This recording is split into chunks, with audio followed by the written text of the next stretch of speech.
Hello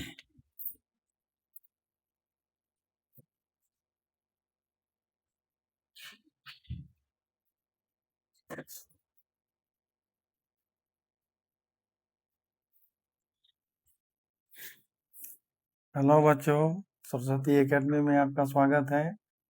अभी हम chapter 5 पे एक्सरसाइज 5.2 का सेकंड क्वेश्चन करेंगे। 11 term of the AP -3 -1/2 2 is, मैंने सेकंड क्वेश्चन का सेकंड है कि एपी दे रखा है -3 -1/2 2, इसका 11वां टर्म निकालना है। a equal to -3, d equal to -1/2, -3 क्या होता है, d equal to a2 -a1, तो a2 ये हो गया, a1 ये हो गया, -2 + 3 इक्वल टू -1 + 6 एलसीएम ले लेंगे तो d इक्वल टू 5/2 निकल गया। a बराबर -3 दे रखा है, n बराबर 11 है। अब फार्मूला क्या होता है, an equal to a + n - 1 into D.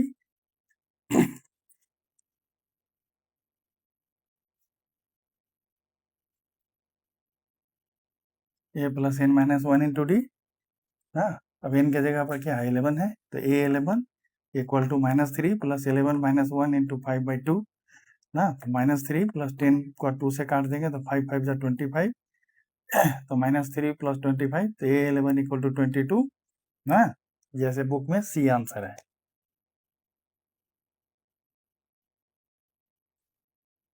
अब चैप्टर 3 क्वेश्चन नंबर 3 देखते हैं।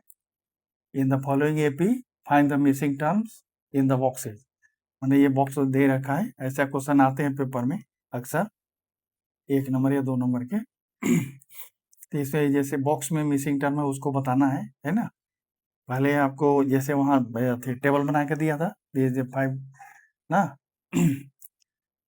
अब इसके बाद यहाँ बॉक्स बना दिया। फर्स्ट क्वेश्चन था टेबल बना के बॉक्स बना दिया, 2 14 26, a equal to 2, a 3 equal to 26 ना।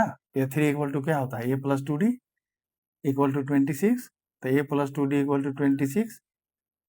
तो a बराबर हम 2 रख दिए, a का वैल्यू, तो 2 + 2d equal to 26, 2d equal to 26 - 2 equal to 24, तो d equal to 24/2 equal to 12, a equal to 2, d equal to 12। निकल गया ना।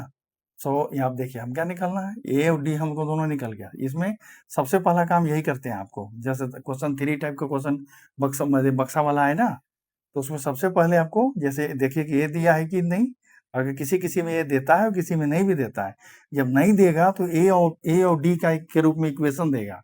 मैंने दूसरा टर्म, तीसरा टर्म, चौथा टर्म का वैल्यू दिया हुआ रहेगा, तो उससे आप a + d करके 2 इक्वेशन बना के एलिमिनेशन मेथड से a और d का वैल्यू निकाल लीजिए। और अगर दे रखा है, जैसे इसमें a का वैल्यू दे रखा है 2 ना, तो दे ही रखा है, तो d बराबर होगा 12। तो सेकेंड टर्म कितना हो जाएगा, फर्स्ट टर्म क्या होता है a + d, सेकेंड टर्म क्या होता है a + d, a2 equal to a + d, a1 equal to a, a2 equal to a + d ना, a3 equal to a + 2d ना।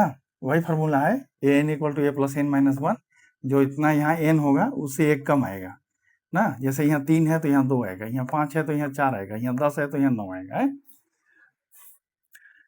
तो 2 + 12 इक्वल टू 14 आ गया। तो ये बॉक्स में क्या भराएगा, 14 भरा जाएगा, यही आंसर a2 इक्वल टू 14 यहाँ निकाल लिए हम ना। इसको आप ऐसे भी लिख सकते हैं अपना समझने के लिए, a1 a2 a3 है ना।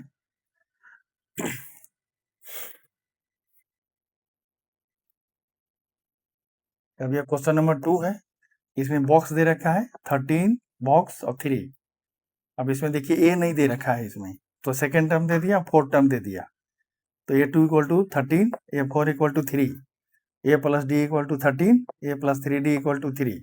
इक्वेशन 1 और 2 जैसे 2 को बन गया इसमें, ये सेकेंड टर्म है तो a + d इक्वल टू 13, और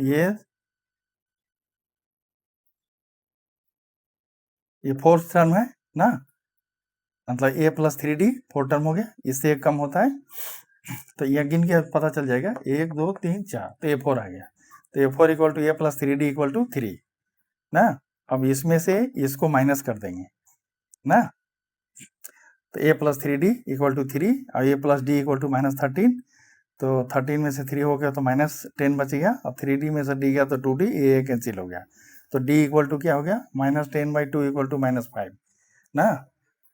पुट d इक्वल टू -5 इन 1। अब इक्वेशन 1 है ना, ये इक्वेशन 1 है, a plus d equal to 13, इसमें -5 रख दो ना, d इक्वल टू -5 हो गया ना, इक्वल टू 13, तो a equal to 13 plus 5 equal to 18 ना।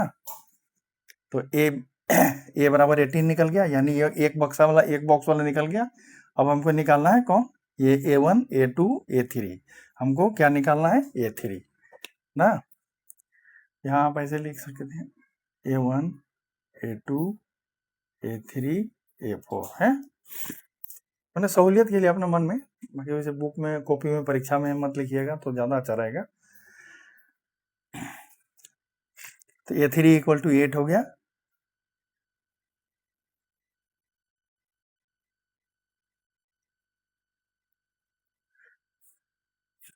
तो यहाँ देखिए a3 इक्वल टू 8 यहाँ निकल गया ना, और a1 इक्वल टू 18 निकल गया ना, a1 इक्वल टू 18, इसके बाद a3 equal to a plus 2d रख देंगे, तो a equal to 18 plus 2 into d 2 into -5 equal to -10, 18 minus 10 equal to 8, तो a3 8 निकल गया। जैसे a1 मतलब फर्स्ट टर्म a निकल गया 18 और ये a3 निकल गया 8, तो ये पूछ रहा था, बक्सा में भर दीजिएगा ऐसे।